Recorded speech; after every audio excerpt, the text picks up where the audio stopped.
Hola a todos, ya estamos en el segundo bloque y claro, habíamos dejado algunas inquietudes en el anterior, porque, bueno, sobre este tema hay muchísimo que preguntar, ¿no? Muchísimo que preguntar, pero yo quisiera, Pablo, que nos ayudes a entender este tema de este pensamiento polarizado que generalmente tenemos, ¿no? Es decir, blanco y negro, frío y caliente, y en lo psíquico a veces también llegamos a entender que de pronto el mal y el bien son polos opuestos y por lo tanto la banalización del bien sería la banalización del mal. Es decir, es un poco, digo yo, no sé, dímelo tú, es un poco eh, peligroso, diría yo, pensar que la maldad se define por la ausencia de bondad y por lo tanto la bondad se define por ausencia de maldad, es decir, en el fondo serían nociones existenciales un poco huecas, es decir, que se definen por el Negativa, contrario. son Imagínate, negativas. sería, claro, es un poco peligroso, ¿no? Cuéntanos, ¿cómo lo ves tú? Porque en el bloque anterior Luis decía, hay que comprender, pero ¿cómo podemos comprender esto? ¿Desde dónde? ¿Desde qué? No, no cualquier maldad, no, no todos los actos malos, ¿no? Sino la maldad, la naturaleza, la cualidad de esta situación que todos sabemos que existe, no nos gustaría que exista, pero existe, o por lo menos así lo hemos conceptualizado culturalmente y tú lo has dicho, es el desorden. ¿Cómo nos ayudas a entender, a comprender el mal desde un poco fuera de esta dicotomía que también nos gustaría que nos expliques? Bueno, retomo tus ideas. Si definimos al mal como ausencia de bien, bueno, ¿por qué no definir al bien como ausencia de mal? O sea, Ujú, si los ponemos en el mismo nivel como contrarios, ujú, pero si prestamos atención son dos conceptos vacíos, ausencia de, ujú, ausencia de. Entonces, el bien no puede ser qué bueno. ausencia, tiene Ujú, que ser plenitud, tiene ujú, que ser plenitud. ujú, Y entonces, banalizar el mal implica banalizar el bien, porque, a mi entender, porque quita de la vida la pasión, quita de la vida la pasión. O sea, si el bien y el mal se reclaman, en el fondo me lleva, como ya lo dije, a una indiferencia. ujú, Entonces, da lo mismo, da igual, ¿eh? ujú, Da ujú, igual una cosa que la otra. Y ujú, yo creo que no, y eso sería el tema de la conciencia, darnos cuenta que no todo es igual. Y que si yo asumo libremente algo es porque me ha apasionado y ujú, por lo cual me puedo hacer responsable. No es una simple ley que me viene impuesta, ujú. ni Eso. Muy social, bueno. ni Ujú, filosóficamente, sino que soy yo mismo el que me estoy comprometiendo. Ahí está la responsabilidad. ujú, Y ahí ujú, he sacado las cosas de la indiferencia. ujú, ¿No? O sea, cuando yo elijo, saco las cosas de la indiferencia. ujú, Entonces, por eso veo este peligro de hacer del mal, como tú muy bien los definiste, una ausencia del bien y el bien una ausencia del mal. Y la otra pregunta que me hiciste, con respecto, bueno, ¿cómo pensar el mal? ujú, Y se me ocurrió esa frase de la tragedia, cuando un célebre texto, creo que era de Píndaro, eh, en el cual el dolor es conocimiento. Mazos, se dice en griego, vaya a saber si estoy pronunciando bien el griego clásico, pero algo así era. El dolor es conocimiento, o sea, yo no lo traduzco como dolor, sino como la pasión. ujú, O sea, ujú, yo ujú, tengo que estar apasionado para conocer. La indiferencia no me permite conocer. La indiferencia me salvaguarda a mí de no involucrarme, ¿eh? De no estar ahí donde está la realidad. Por ujú, eso creo que muchas veces la filosofía se debería abrir a la literatura y estoy pensando en Dostoyevsky, ujú, estoy ujú, pensando en Los demonios, ujú, Los hermanos Karamazov y en Crimen y Castigo. ujú, ujú, ujú, A lo cual hay incluso la película de Woody Allen también trata de este tema. Hay ujú, un crimen y hay un castigo. ujú, ujú. Entonces, ¿esto es una visión antigua, esto es una visión vieja, o en el fondo hace a no volvernos indiferentes al mal? Por lo tanto, no volverme indiferente al mal. Eso más o menos se me ocurre a tus tremendas preguntas, bueno, ¿qué podríamos llegar a empezar a pensar, ¿no? Claro, te escucho y me viene a la mente frases como más allá del bien y del mal. Me vienen frases como nada es bueno porque lo bueno solo es cultural. Frases que he escuchado a jóvenes, cuidado, ¿no? Por eso se me han venido, ¿no? O sea, ¿qué es bueno? ¿Qué es bueno? ¿Lo que dice la sociedad? ¿Qué es malo? ¿Lo que dice la sociedad? ¿O es acaso que el ser humano viene con un chip integrado que puede hacerle distinguir entre lo uno y lo otro? ¿Sí? Porque siempre viene con esa dicotomía, ¿no? Siempre viene con esa dicotomía. Y esa dicotomía nos lleva a ese pensamiento de premio y castigo. Haces el bien, te premio; haces el mal, castigo. Y creo que educativamente eso ha hecho mucho daño, ¿no? Porque creo que se ha metido ese concepto del bien y del mal como opuestos. ¿Sí? Es un poco Sí, peligroso, pero digo yo, ¿no? para superarlos, la única forma de superarlo Ujú, no ha sido la encarnación, no ha ujú, sido la tragedia, asumir la tragedia de la vida, ujú, ujú, sino en una indiferencia.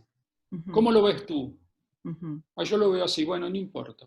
ujú, El otro día fue en clase, ujú, estaba dando clase en la facultad y yo dije, bueno, la idea de convencer, empecé a hablar, usé la palabra convencimiento, y una alumna, no, yo no puedo convencer a nadie.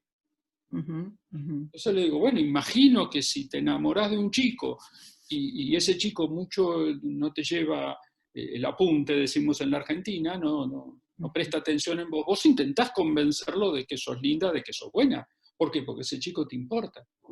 El no querer convencer muchas veces implica una cierta indiferencia ujú, previa, ujú, ujú, cierta indiferencia previa.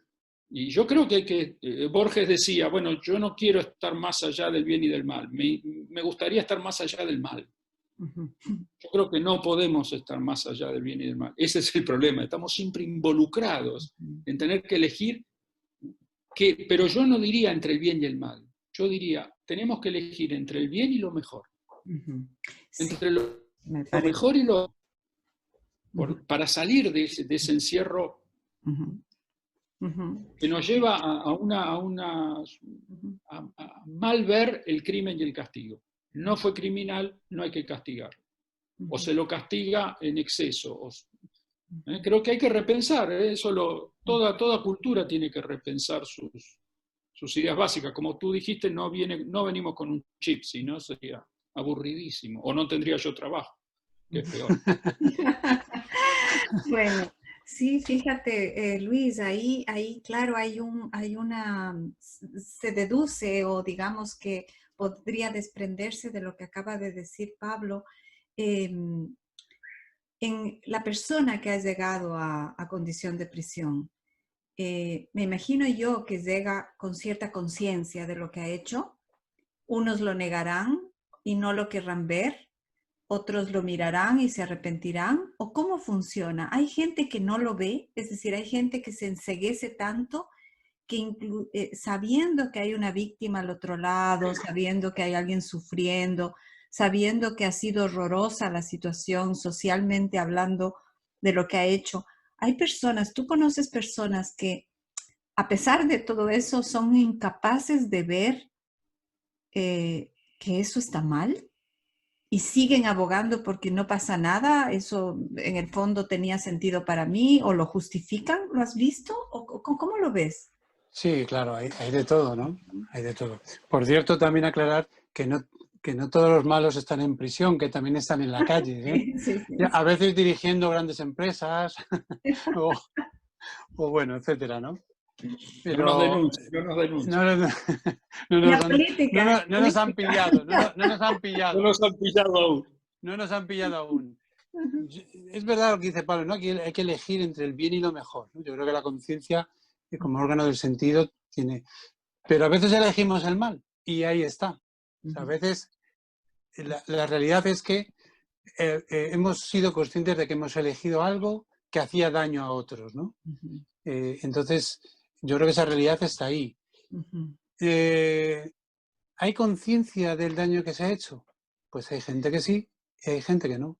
De hecho, un poco la definición de lo que es psicopatía y sociopatía, un elemento que todas las definiciones coinciden es en eso, en que alguien que actúa con un comportamiento más psicopático no tiene ningún tipo de remordimiento, no tiene ninguna conciencia de culpa, ¿no?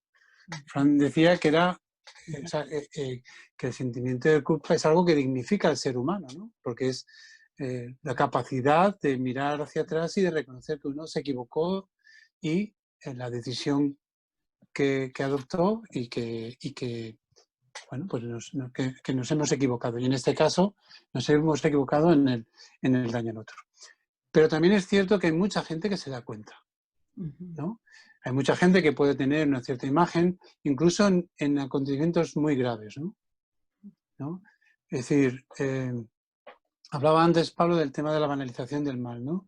Yo creo que, estando de acuerdo que el mal no se puede banalizar, pero que es verdad, ¿no? El tema de toda la reflexión que viene a partir de Hannah Arendt de lo que fue los campos de concentración de la banalidad del mal, de que cualquier persona en una determinada situación podríamos actuar de forma dañina para el resto.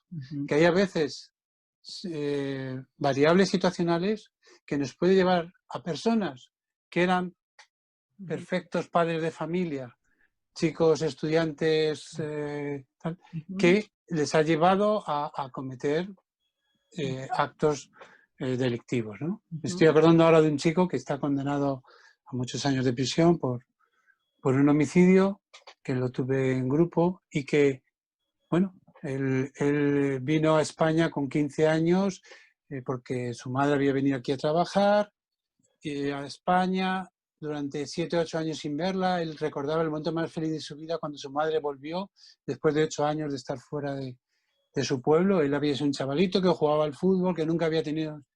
Cuando viene a España, él se encuentra... quiere decir que no había ningún antecedente de tipo delictivo. Cuando llega a España, la única o una de las maneras, la manera que él tiene de socializar es empezar a contactar con los amigos que salen fuera del instituto y que, bueno, él siendo además es de Ecuador, contacta con bandas latinas. Y en una reyerta entre bandas, probablemente ¿no? Y seguro por una cosa que si lo vemos con cierta distancia vemos que es absurdo, ¿no? Que es el dominio sobre una cancha de baloncesto, llegan a las navajas y llega a asesinar, ¿no?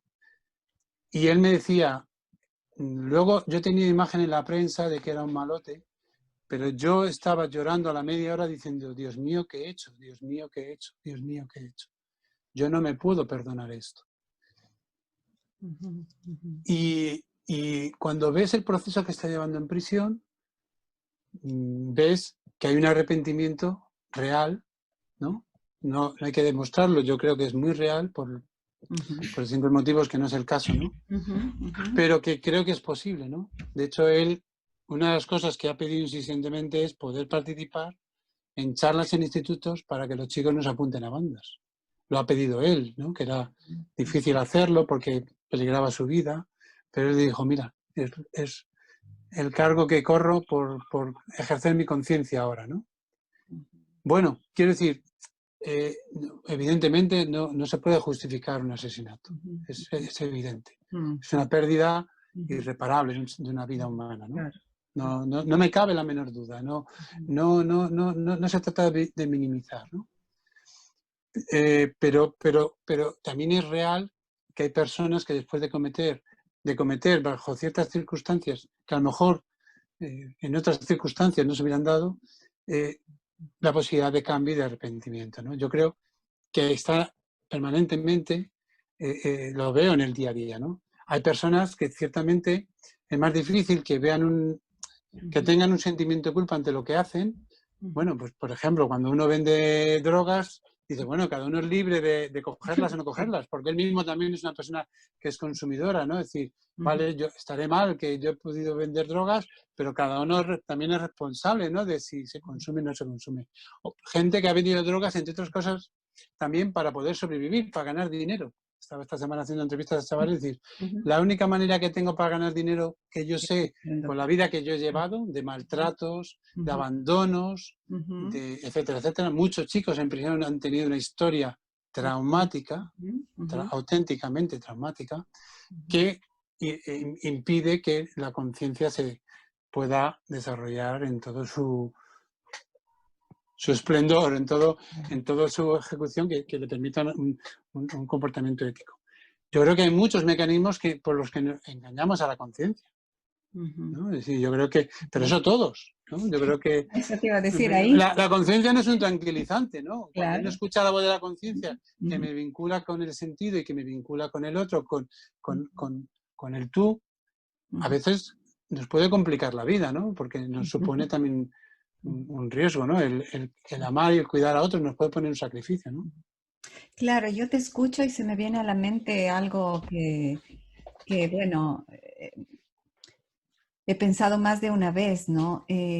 Claro, por ejemplo, cuando tú encuentras una persona que tiene heridas enormes desde muy pequeño, que ha sufrido más allá de solo pobreza, la humillación que a veces significa la pobreza, ¿no? Y que en todo su desarrollo infantil, en su adolescencia, no se ha sentido nunca digno, es decir, ha tenido una sociedad que le ha dicho, que le ha gritado, que con prácticas sociales le ha dicho tú eres menos que el resto, tú no vales nada. Es decir, esa humillación que lamentablemente esta sociedad tan enferma somete a tanta gente, ¿no? Entonces, ¿cómo podríamos pedir a una persona así que genere empatía con la víctima, ¿me explico? O que genere una conciencia libre de todas estas heridas que la sociedad de alguna manera le ha comunicado? Y entonces, en ese momento, ¿de qué maldad hablamos, Pablo? ¿Qué crees tú? Es decir, Yo me quedé, estaba pensando en lo que dijo Luis, ¿no? ujú, Tendríamos que corregir la obra de Dostoyevsky, no llamarla Claro, crimen y castigo, sino crimen y arrepentimiento, claro. ¿no? O sea, creo que muy buena. eh, o sea, creo que el crimen y el castigo Ujú, fosilizan, congelan al hombre. sí, Creo que la idea que presenta Víctor ujú, Frank es de un hombre en camino Eso ujú, es. ujú, y que sí, que hay gente que no ha llegado a una situación por maldad, sino porque esa ha sido su vida. ujú, ujú, Entonces, aquí hay muchas cosas para repensar y muchas cosas ujú, ujú, para Sí, autocuestionarse, ¿no? sí, ujú, Entonces, si alguien comete un crimen, el crimen es el crimen, como dijo Luis. ujú, es Pero una- eso no significa que ojo por ojo, diente por diente, ujú, sino llevar de alguna manera el arrepentimiento que por la experiencia de Luis es real, ujú, ahí tú sabrás cuánto porcentaje, si en todos, si en muchos, ujú. y sí darnos cuenta que el mal está mucho más presente de lo que creemos. Sí, sí, eso es. sí, sí. El mal está Sí, mucho sí, más presente de lo que creemos y donde nos descuidamos aparece. Ujú. Claro, es es como, muy bueno. Luis, ¿qué te, Y qué- aparece en cada uno de nosotros. Claro, claro. De miles de maneras. Entonces, darnos cuenta que también tenemos que perdonar el mal, porque Ujú, también nos perdonamos a nosotros mismos. mm, No, mm, no, ujú, la idea de justicia. ujú, Pues yo creo que el tema del arrepentimiento establece el mal en otro orden, ya no en un orden, hiciste esto, pagas esto, que sería lo mismo, los Eso contrarios, es. claro. sino un orden de superación. Bueno, pese a que hiciste esto, aún tienes puertas abiertas. Ujú, ujú, ujú, ¿Sí? Y ahí Claro. trascendemos el mal. ujú, Ahí Eso es. ujú, trascendemos el mal. ujú. Eso ¿Qué te es. parece, Luis? Lo que No, acabo no, de decir. genial, genial, me parece Ujú, genial. Yo creo que la conciencia es un proceso dinámico, no es se tiene o no se tiene conciencia, ¿no? Sino que es un proceso dinámico, que se puede, Fran habla de afinar la conciencia, es un proceso dinámico, ¿no? Es decir, ujú, es ujú, algo a estar permanentemente, no sé ujú, si en lucha, pero quiero decir, en proceso de estar despierto, ¿no? ujú, De estar activo, de estar en marcha, ¿no? De activarla, ¿no? Y activarla con los hechos, ¿no? No solo con con las palabras o con los pensamientos, ¿no? Y yo creo que es fundamental, es decir, por eso creo en la reeducación, o como se quiera llamar, ¿no? Pero en procesos de acompañamiento educativo con personas, o procesos incluso terapéuticos, ¿no? No todos van a funcionar, no todos van a aceptar ese arrepentimiento, no todos, ¿vale? Pero existe esa posibilidad, vamos a trabajar para que ello se dé. A nivel jurídico, el arrepentimiento apenas tiene valor. Es decir, que Claro. no importa si tú te arrepientes o no, lo que tienes que hacer es compensar. Compensas el daño que has hecho. Claro, hay daños que no se pueden compensar, ¿no? Entonces, a lo mejor hay una compensación simbólica, una compensación más de otro tipo, ¿no? Por eso yo sí creo en otros modelos de justicia, porque en la justicia puramente punitiva puede llevar a la reincidencia, puede llevar a que entrar en el círculo vicioso del sinsentido, ¿no? Entonces, yo creo en un modelo donde a la persona se le enfrenta a la verdad, que es más costoso personalmente, que es los modelos de justicia restaurativa, de justicia terapéutica, ¿no? Es decir, afrontamos la responsabilidad del daño realizado y trabajamos para ese arrepentimiento. Porque desde el punto de vista psicológico, desde el punto de vista educativo, yo no creo que exista posibilidad de cambio si uno no tiene arrepentimiento, si uno no tiene conciencia de culpa. Dices, no, ya lo has hecho, ya da igual, lo importante es mirar hacia adelante. Pero ¿cómo hacemos ese cambio si no hemos mirado, si no nos hemos arrepentido, si no hemos visto? Y eso es lo que dice Fran, además, es decir, que creo que la culpa es fundamental, ¿no? Que ahora que está un poco, ¿no? La culpa no es un término muy, muy popular para hablar, pero no es algo que hay que quitarnos rápidamente porque, no, la culpa nos despierta en la conciencia, nos puede ayudar a despertar la conciencia. Y son procesos, hay que ir poco a poco. Son procesos donde lo fundamental, por lo menos en el modelo que yo trabajo, es la vinculación, generar vínculos de confianza con el otro. ¿Por qué? Porque es el propio testimonio de que puede haber un vínculo sano, ¿no? Y que el vínculo es lo que sana, ¿no? Es decir, yo creo que eso es lo que llega, ¿no? Por lo menos a mí es lo que me dicen los chicos, ¿no? Alguien se ha preocupado de mí. Yo creo que la terapia, él tiene que percibir que me importas, aunque hayas hecho esto. Siempre dignidad. A lo mejor el respeto habrá que ganárselo cuando tú, con tus hechos, vayas demostrando ese cambio, ¿no? Interesante porque otra vez llegamos fíjense, es increíble, pero otra vez llegamos al tema vincular, ¿no? Es decir, yo tengo una hipótesis que voy a compartir con ustedes, que seguramente hay mucho que pensar al respecto, pero la herida, cuando es muy herida o cuando es vivida como muy herida, a veces se convierte mucho en revancha, en violencia, ¿no? Y además baja el nivel de empatía porque estamos en herida, es decir, estamos cerrados en nosotros mismos, en la autocompasión, diciendo, porque a mí, entonces salgo y me vengo un poco con todos. Y entonces ahí el desorden, como decía Pablo, claro que ocurre, es decir, ya no es un orden vital, ya la vida no va sino que todo se caotiza para la persona incluido, ¿ah? Porque empieza a meterse en drogas, yo qué sé, empieza como a desordenar su vida, ¿no? Lo digo porque me atrevo a decirlo porque nos han preguntado algunas cosas en el trayecto que vamos a dejar para el tercer bloque, que es respuestas de más o menos 2 minutos. Tenemos bastantes preguntas, así que vamos a pedirle a Luis y a Pablo que a pesar de la complejidad de las preguntas y la complejidad de este tema, nos ayuden a repensar este tema del mal, a repensar este tema de lo que compartimos todos, la posibilidad de pasar esa línea en donde la campanita de la culpa nos va a sonar en la conciencia y nos dará el paso al arrepentimiento o nos dará el paso a una herida mayor, a ver si seguimos en un círculo vicioso y este mundo se queda en las garras de una maldad entendida desde este círculo vicioso, ¿no? Que decía Luis. de no reeducarse, no arrepentirse, no comprender, sino reincidir. Así que bueno, nos vemos en el próximo bloque con muchas preguntas y seguramente con respuestas que nos van a dejar muchas reflexiones.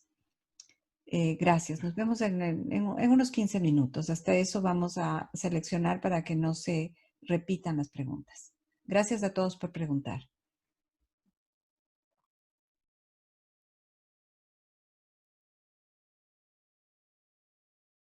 Bueno, ya hemos regresado y bueno, hay muchas preguntas. Apenas tenemos el último bloque, que es de 15 minutos también. Bueno, aproximadamente. Y vamos a tratar de por lo menos acercarnos, porque la idea de estos diálogos, como hemos dicho desde el inicio, no es responder, no es informar, no es tratar de adoctrinar o tratar de persuadirles. La idea del diálogo, como su nombre lo indica, es crecer juntos, pensar juntos, porque pensando juntos se crea algo nuevo, se crea de pronto una puerta que se abre, una puerta que tal vez usted después de escuchar este diálogo sobre el mal, abra y camine un camino que no hubiese tenido si no hubiese escuchado esta noche y este día a Pablo y a Luis. Esa es la idea del diálogo, esa es la idea de pensar juntos, de reflexionar juntos, porque a todos nos interesan temas como este. Y bueno, voy a empezar con una pregunta para Pablo. Bueno, desde la logoterapia se dice que el espíritu no enferma, que hay una zona o una dimensión de lo espiritual que no puede estar enferma, que en donde radica la libertad, la dignidad humana, pero un estudiante de logoterapia dice, si la maldad existe y es un hecho, fenomenológicamente hablando es un hecho, no lo podemos negar, ¿cómo puede ser entonces que el espíritu no enfermo? ¿Será que el espíritu humano puede enfermar? Bueno, este es uno de los grandes temas de discusión dentro de la logoterapia. Primeramente, aclarar la terminología. El espíritu no enferma. Sí, es verdad. ¿Por qué? Porque enfermedad es un concepto que pertenece a lo biológico y a lo psicológico. O sea, ¿qué se quiere decir muchas veces con que lo espiritual no enferma? Que la categoría del espíritu es diferente de la dimensión biológica de la dimensión psicológica. Con lo cual, la enfermedad no llega a lo espiritual. El otro significado que podríamos darle a esta frase es que, pese a que haya alguna enfermedad biológica o alguna enfermedad psicológica, lo espiritual tiene la capacidad de oposición, para superarla, para trascenderlas. Pero, y esto es una opinión muy personal, creo yo que el espíritu no enferma no nos debe llevar a pensar que el espíritu es inmune o que el espíritu está libre de cualquier error o de cualquier caída. Creo que aquí se requiere otra semántica, no la semántica biológica, no la semántica psicológica, para introducirnos al tema del espíritu. Creo que la pregunta que hicieron, yo la interpretaría por ese lado, ¿no? O sea, uno de los grandes temas en los cuales hay que pensar es ¿de dónde viene la maldad? ¿De dónde viene en la acción mala? ¿Cuál es el origen de la acción mala? ¿Lo social, lo psicológico, lo biológico o la propia libertad humana? Que por eso es libre, porque tanto puede ir para el bien como puede ir para el mal. O sea, creo yo que el espíritu no enferma, no debemos tomarlo como que el espíritu no se puede equivocar. Eso significaría ser del espíritu humano un espíritu absoluto, un espíritu divino. Creo que forma parte de la finitud humana la posibilidad, no la capacidad, la posibilidad de hacer el mal, que lo experimentamos cotidianamente. Y no le podemos, creo yo, echar la culpa a lo biológico ni a lo psicológico, sino que fue libremente aceptado. Aunque, aclaro, hay corrientes que dicen que el hombre nunca hace el mal, siempre hace el bien, siempre lo que está haciendo lo hace bajo la forma de bien. Yo creo que es un poquito ingenua. Yo creo que, de acuerdo con lo que dijo Luis, se dio cuenta que había hecho el chico cuando había asesinado. O sea, se dio cuenta que eso no estaba bien. ¿Sí? Entonces, esta es la dificultad de la libertad. La libertad no es algo puro. El espíritu, creo yo, y esto para discutirlo, no es puro en el hombre. O sea, tenemos la posibilidad de equivocarnos. Esa sería más o menos mi Sí, es muy mi respuesta a esto. claro, lo vamos a retomar después porque el concepto de trascendencia tendría que ver también con lo que acabas de decir, ¿verdad? Luis, bueno, el hecho de que hayas vivido una vida tremendamente traumática, que no hayas tenido vínculos, que no hayas conocido el amor, el cuidado, que no hayas conocido nada aquello que consideramos dentro de las cualidades de la bondad del ser humano y de la sociedad, de la familia, etcétera. ¿Tú crees, pregunta una persona, que justifica de alguna manera el daño que ha producido una persona asesinando, robando o dañando a otra o a la propiedad? ¿Sería un justificante o no? Para mí no sería un justificante. Lo que ocurre es que lo puedo comprender. Un poco lo que planteaba antes, ¿no? Es decir, no podemos negar, o sea, para poder comprender un determinado comportamiento, no lo puedo aislar de su historia de vida, ¿no? Donde vivir unas determinadas condiciones, ¿no? Yo estaba con un chico que me decía, a mí mis padres con 7 años me llevaban ya a enseñarme a robar. ¿No? Como era pequeñito, era una familia gitana, decían, entraba a la joyería, ellos decían que estaban interesados y el niño pequeño metía la mano. Que decir, a la hora de poder comprender que en la valoración moral que una persona tiene hay una serie de condicionantes, creo que es fundamental entender, para poder comprender lo que eso existe. No se trata de esto, pero no de justificar. No de justificar, no hay razón para dañar a otro, ¿no? Otra cosa es que hay circunstancias que ayudan. Si vemos los estudios de resiliencia, lo que precisamente el valor que tienen los estudios de resiliencia, en lo que Fran además es uno de los grandes pioneros, es que una vida, ¿no? Donde ha tenido dificultades no necesariamente lleva a un comportamiento delictivo, a un comportamiento autodestructivo y viceversa. Puedo haber cuidado perfectamente a haber vivido en una familia donde ha habido un modelo educativo claro, donde ha habido unos valores y demás, y sin embargo, como decía ahora Pablo, sigo teniendo mi libertad para decidir hago esto o hago lo otro. Y puedo hacer un comportamiento, ¿no? determinado de daño hacia otro. Entonces, yo creo que hay que justificar, ¿no? Y creo que como educadores o como terapeutas tenemos que tener claro, ¿no? Cuando hablamos de la empatía con las personas que han cometido un delito, una cosa es comprender y a veces un exceso de empatía puede incluso perjudicar. Es decir, ¿no? Es decir, en ese sentido, ¿no? Es decir, porque yo si comprendo, o sea, si conozco lo que ha hecho el otro, puedo llegar a reconocer que es merecedor del castigo también. También de la posibilidad de cambio, pero de que tiene que tener una consecuencia de su comportamiento. Por tanto, quiero decir que yo creo que hay que entenderlo, hay que ver cuáles son las circunstancias que llevan ese comportamiento, pero no justificarlo. Creo que como educadores o como terapeutas, tener una actitud paternalista que justifique esos comportamientos no ayuda. Gracias. Y claro, eso lleva a esta pregunta también muy interesante que nos hacen y también un estudiante de logoterapia y nos dice, Pablo, a ver si nos ayudas. ¿se puede trascender una vez que has cometido el mal y que sabes que has vivido el mal, que has hecho el mal, que eres el mal o que te sientes identificado con el mal? ¿Se puede trascender un pensamiento de ese estilo en el ser humano? ¿Crees que es posible trascender un pensamiento de una persona que cree que es el mal en sí misma?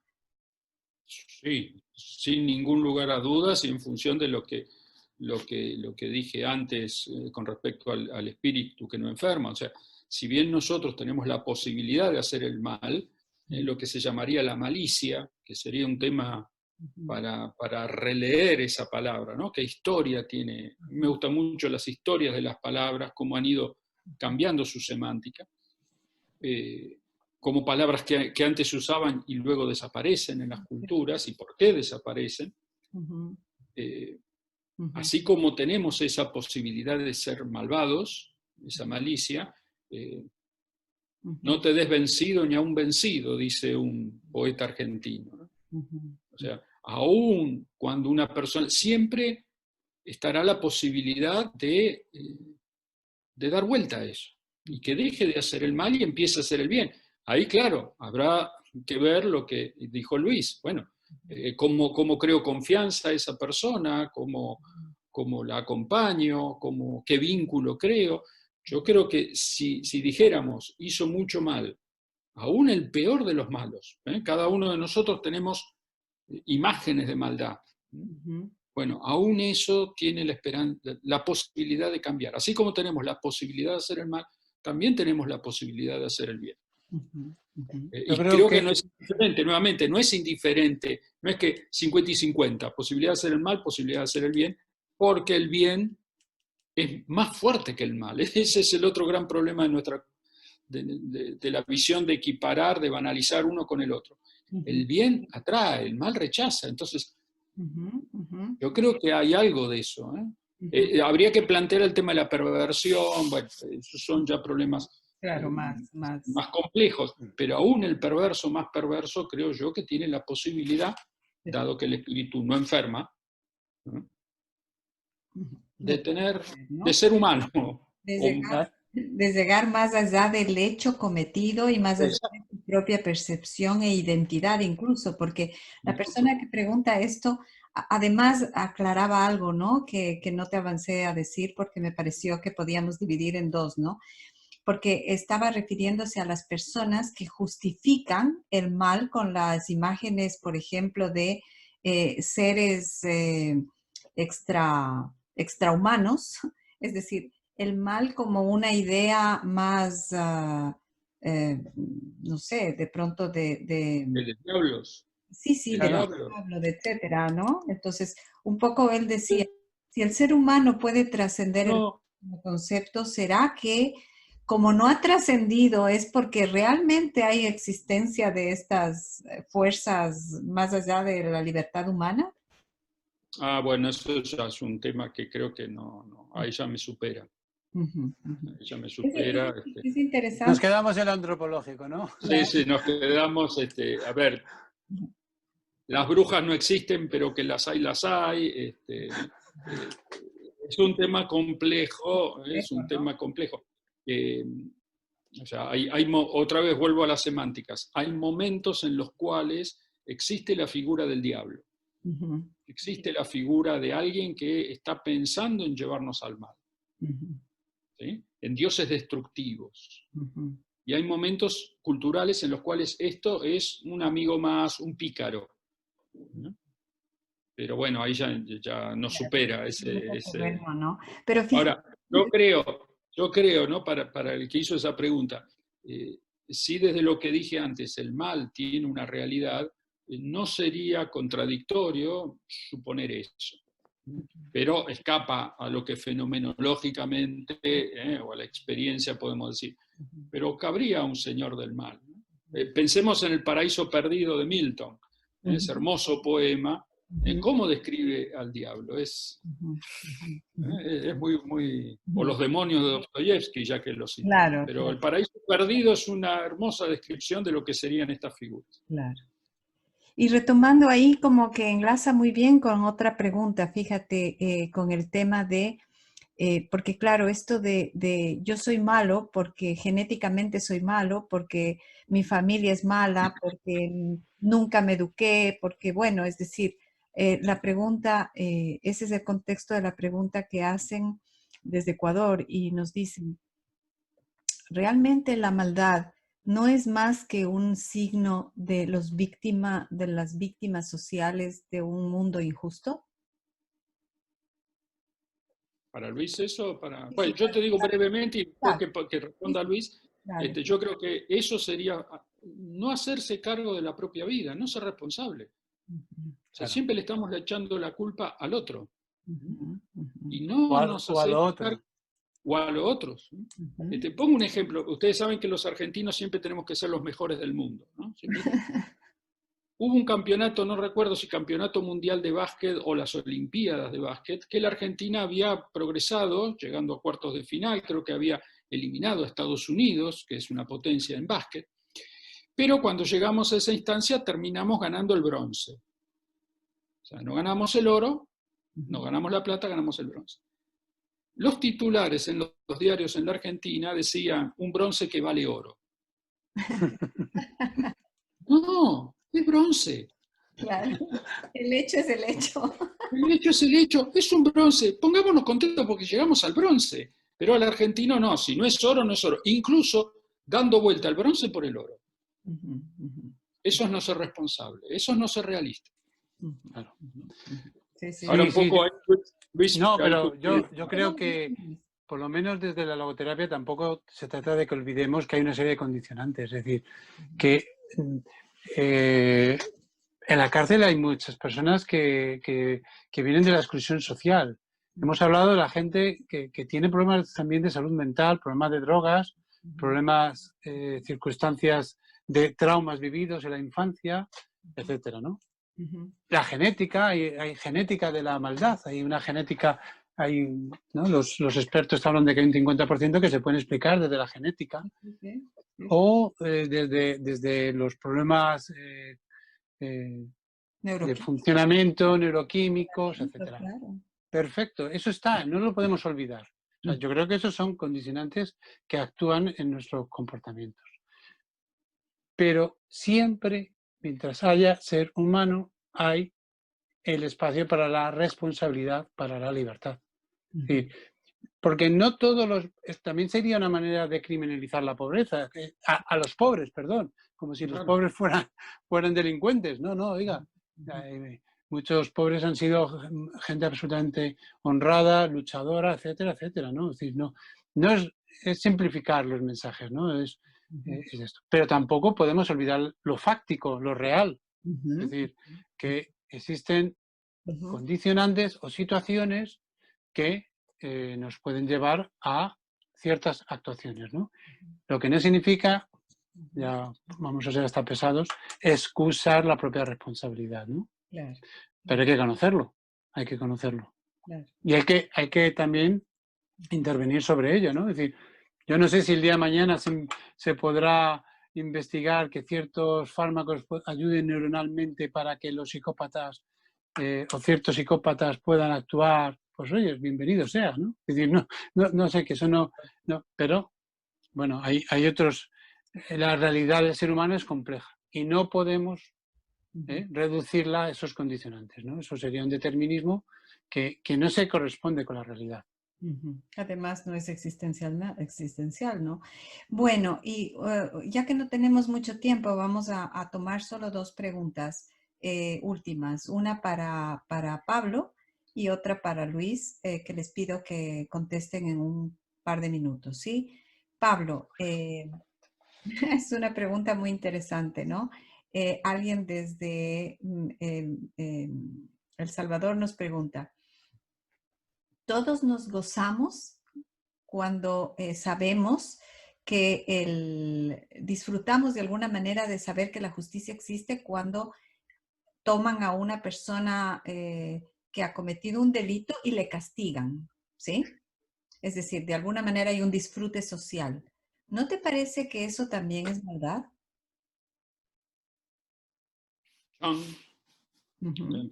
Explico, estoy tomando mate, esto es una bebida, el mate té, creo que dicen en Alemania, Sí, o sí. en alemán, es una bebida típica argentina, caliente, le explico porque ya que estamos en la globalización, eh, habría que ver, ¿no? Habría que ver si no hay un acto de revanchismo, de Ujú, venganza, ya que citaste a Nietzsche, más allá del bien y del mal, ujú, eh, ver la justicia aplicada y alguien puede tener un cierto acto de venganza. ujú, Y a mí ahí no me huele tan bien, ujú, ¿sí? No me huele tan bien. Había O sea, yo, espectadores en la esquema de brujas. claro, claro, ¿sí? claro. Eh, uy, se nos fue Luis. Bueno, Y bueno, ahí está. Bueno, Dale, volvió. dale la vuelta a la cámara porque justo estamos sí, hablando de la se ha dado la vuelta el solo, quizás. Yo diría eso, o sea, Ajá, Perdón. claro. hay que tener cuidado en no ver Ujú, este, ujú, cierta regordeo en la venganza. ujú, ujú. Claro, claro. Y eso significa darle más valor al mal que al bien. Claro, claro. ¿Sí? Porque lo que estoy pensando no es, estoy pensando en el castigo. Otra vez, no hay perdón, Ujú. no hay, No hay comprensión, pues claro, no lo hay que hay. comprensión, Ujú, sino simplemente, ujú, lo ujú, justo es justo ujú, y, ujú, ujú. y qué bueno, al fin la justicia. Yo creo que Sí, sí, sí, sí. nos tenemos que poner más triste de que haya habido un mal, Ajá. de que haya habido un mal. Que gozarse de la... Aunque es cierto que ver la impunidad Ujú, degrada también humanamente, ¿no? O sea, yo creo que por el otro lado también la impunidad ujú, creo que socava toda cultura y ujú, ujú. toda sociedad. ¿Mm? Luis, Porque otra vez, da lo mismo. claro. En Argentina hay un tango Ajá, que Cambalache se llama, pueden claro. googlearlo, Famoso, pueden claro. youtubearlo. Ujú, Da lo mismo que sea cura, colchonero, rey de bastos, cara dura o polizón. Claro. Bueno, otra vez, esa es la banalidad. claro. Esa es la banalidad. Es como volver relativo todo, ¿no? Muy fácil. Entonces, cuando algo aparece, estamos todos fervorosos porque... Pero a mí ahí creo que Nietzsche lo ha leído muy, muy bien. Ujú, Nietzsche creo que ha sido el gran lector de ese espíritu de venganza. ujú, ujú, ujú, ujú. Y Luis, voy a hablarte así. Vamos a ponernos serio, Todos, Luis. Perdonad, es que todos. no sabía si estaba... A ver, si lo pongo así va bien. Ahora estás, ahora. Ahora sí. Discúlpame, porque es que se ha cambiado solo que la batería ha empezado a estar baja. Disculpa. Claro, no, no te preocupes. Em, bueno, la pregunta también es muy interesante, nos la hacen desde México y dicen, qué fuerte, ¿ah? Dice, cuando las personas están privadas de la libertad por el mismo hecho de la palabra, no son libres. ¿Cómo podrían desarrollar privadas de la libertad una noción de libertad para asumir su responsabilidad? Sí, bueno, yo creo, eh, desde la logoterapia lo tenemos un poco claro, yo creo, ¿no? Es decir, siempre queda un espacio para una libertad interior de qué actitud adopto, ¿no? Esa pregunta cuando empiezan los grupos es una de las primeras. Ujú, ¿Podéis ser libres en prisión o no podéis ser libres? Libres de, ahí nos está encerrado, no le dejan escapar, no se puede. Pero bueno, existe también la posibilidad de adoptar una actitud libre, una actitud nueva ante lo que a uno le toca vivir. Entonces, yo creo que el proceso educativo, además, es rescatar esa posibilidad, precisamente, ¿no? De libertad dentro de unos límites, pero también respecto a sí mismo, ¿no? Es decir, qué condicionantes de tu vida han hecho, ¿no? Hablábamos también del dolor que uno ha experimentado, de las injusticias que uno ha experimentado y que le pueden llevar también a actuar haciendo daño a otros. Bueno, o los condicionantes del deseo de un placer permanente, ¿no? De búsqueda de placer o de búsqueda de poder Muchas veces hay más adicción al dinero que a las drogas. Bueno, pues también hay una libertad que hay que conseguir liberándose, ¿no? Y eso en prisión se puede empezar a lograr, ¿no? Yo creo en ello, vamos. Bueno, eso sí. Todos creemos en el fondo en esa, por lo menos en esa apuesta por la posibilidad humana, ¿no? No se llaman centros carcelarios, se llaman centros de rehabilitación. Es decir, de alguna manera se entiende que hay un proceso en donde la persona va, bueno, la palabra rehabilitación no es muy adecuada, creo, pero digamos que de todas maneras se entiende que las personas no entran para no ser, para estar encerradas nada más, ¿no? Se entiende que entran para un proceso de acompañamiento, etcétera. Aunque muchos sabemos, lamentablemente, que los sistemas carcelarios de la mayoría, por lo menos de los países hispanos que avanzo a conocer, Claro. yo me atrevería a decir que son más bien un posgrado de la soledad, un posgrado Claro. de la humillación, un posgrado, ¿no? Pero bueno, hemos terminado, les agradezco muchísimo. Se nos quedaron 5 preguntas, pero creo que hemos podido por lo menos acercarnos, aproximarnos a este tema. Espero que les haya provocado pensamiento, provocado seguir abriendo puertas, como les decía, y seguramente lo vamos a complementar con el próximo diálogo que ya les estaremos invitando y que será el próximo mes. Les agradecemos su atención, agradecemos mucho a las personas que nos han acompañado de varios países, especialmente a los estudiantes que tenemos en México, Puerto Rico, Ecuador, Colombia, se me olvida El Salvador, bueno, seguramente me voy a olvidar de alguna gente, pero Madrid, España, sí me voy a olvidar, España, Perú, mejor lo digo, España, Perú, y, y seguramente se me olvidó a alguien, pero bueno, ya todo esta globalización en la que estamos, en el fondo, ya vamos soltando un poco las nacionalidades, ¿verdad? Eso es. Esta pandemia nos ha enseñado eso, nos está permitiendo hacer este encuentro también, así que todos esos países de habla hispana maravillosos y todas esas lindas personas que nos han acompañado muy pendientes de estos diálogos, sobre todo curiosas de cosas existenciales, entonces les agradecemos muchísimo su participación y nos vemos en el próximo diálogo. Gracias, Pablo, gracias, Luis. Gracias, Y Eliana. nos vemos a la próxima con algún nuevo tema de estos así tan provocadores como los que nos han ayudado a comprender. Gracias. Gracias a todos. Un abrazo. Gracias. Saludos.